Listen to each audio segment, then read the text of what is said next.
Hello, and thank you to the HBS Museum for inviting me to make this statement at such a critical time during the 49th session of the Intergovernmental Panel on Climate Change. The IPCC is currently conducting their 6th global assessment, which of course will once again add to humanity's knowledge and our understanding of the extent of the climate crisis and the urgent need for solving it.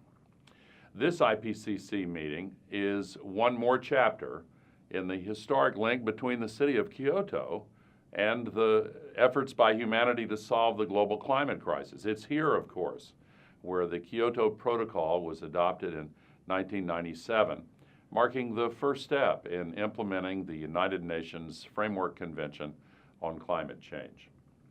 The Kyoto Protocol established a new standard in our collective fight to achieve an international agreement, and it served as the foundation for the eventual Paris Agreement. One innovative element of the subsequent Paris Agreement is that each nation has been asked to put forward their best efforts and increase their actions over time. Each country must continue to be innovative and ambitious in its actions to address the climate crisis. Japan is certainly no exception. Like other island nations in East Asia, Japan is facing a number of impacts from the climate crisis. Just last summer, Japan recorded its highest temperature ever recorded, 41.1 degrees Celsius on July 23rd last summer. The heat wave that resulted caused at least 77 deaths and many thousands of hospitalizations. Of course, sea level rise, stronger and more destructive typhoons, higher storm surges, increased heavy downpours, rainfall and flooding, increased damage from heat waves, changes in vector-borne and waterborne diseases. These are just a few examples of impacts that are expected to get much, much worse unless we act urgently. Japan has the opportunity to be a world leader in helping to solve the climate crisis. And the Japanese people know that. Recent polls show that Japanese citizens rank the climate crisis as one of their top 2 global concerns. And of course, the nation has strong solar power potential and a largely unexplored market as yet for wind power. Companies are just beginning to tap into it.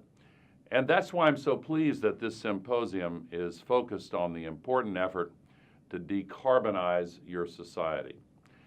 Smart leaders across the public and private sectors have recognized that economic growth is no longer dependent on burning more fossil fuels. In fact, true sustainable growth is rooted in the global sustainability revolution, which is responsible for a new wave of clean energy jobs and investments that will power the clean energy economy well into the future.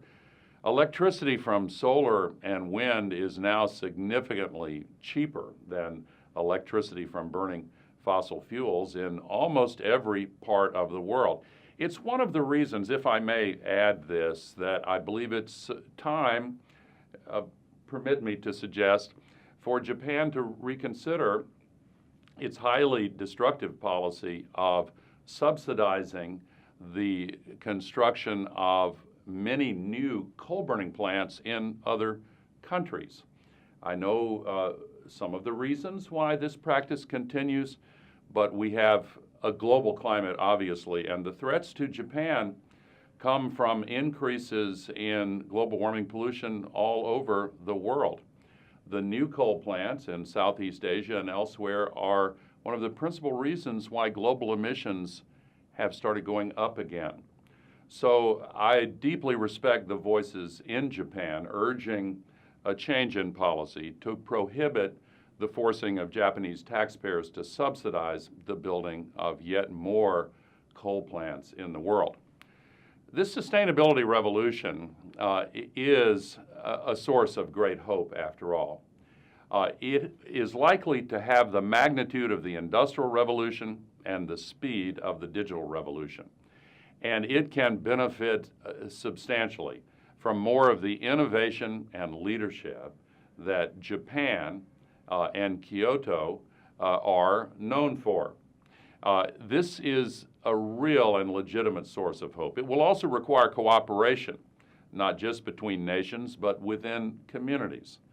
The Paris Agreement was indeed monumental, but we must now go further, ratchet up commitments, develop more ambition, and solutions that meet the scale of the climate crisis.